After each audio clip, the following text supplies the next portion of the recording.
Looking for a great hosting solution? Check our website for prices.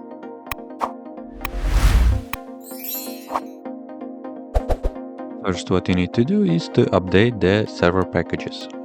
You can do this by the following command.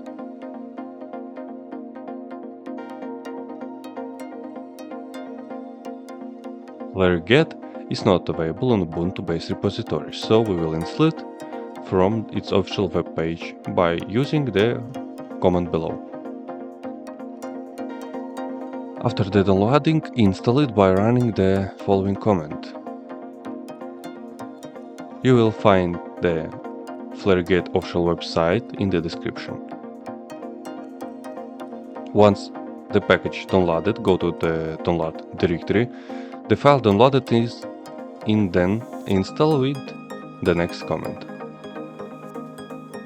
Once installed, adjust FlareGet from command line or by icon. That's it. If you have any question, please leave them in the comments.